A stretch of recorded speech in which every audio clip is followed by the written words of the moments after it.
नमस्कार मित्रों, एक बार फिर से आपका हार्दिक स्वागत है।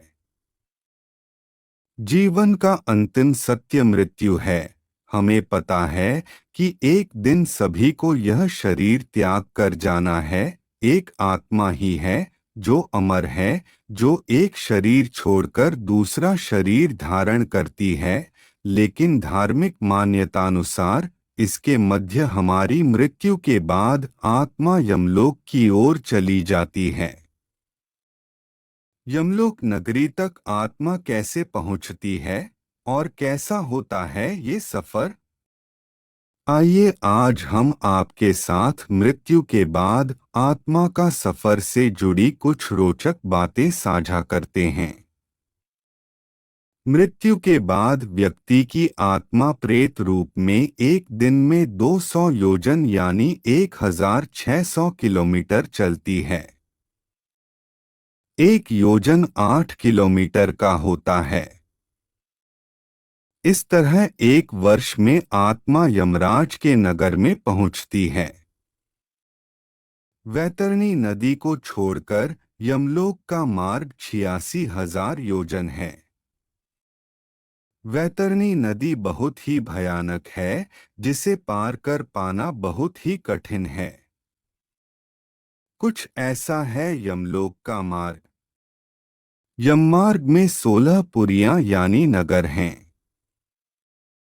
ये सभी नगर बड़े ही भयानक हैं।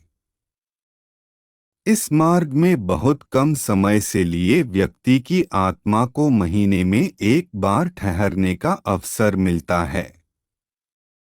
यहाँ आत्मा अपने पूर्वजन्म के कर्मों और परिवार के लोगों को याद करके दुखी होता रहता है। यमदूतों की यातना से दुखी होकर आगे कैसा शरीर मिलेगा यह सोचकर भी घबराता है। यममार्ग में भयानक नरक। यममार्ग में कई नरक हैं, जिनमें कुछ नाम हैं अंधतम और ताम्रमय। अंधतम कीचड़ और जोंक से भरा है, जबकि ताम्रमय तपे हुए तांबे जैसे गर्म है।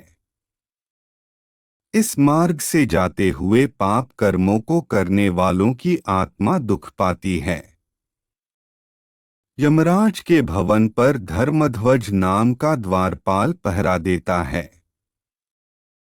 यही चित्रगुप्त को पापी लोगों की आत्माओं के यमलोक में आने की सूचना देते हैं।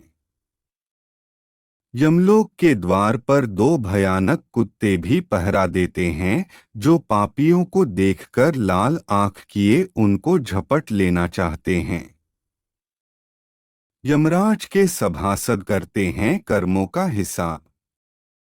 यमराज के दरबार में ब्रह्मा जी के पुत्र श्रवण और उनकी पत्नी श्रवणी निवास करते हैं।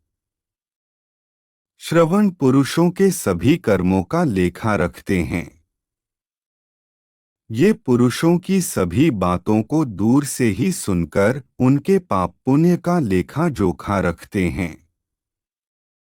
इनके कहने के अनुसार ही यमराज पुरुषों को उनके कर्मों के अनुसार फल देते हैं।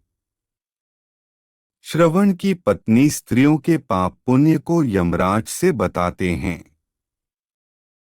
इनकी बातों और सलाह के आधार पर यमराज महिलाओं को उनके कर्मों का फल प्रदान करते हैं।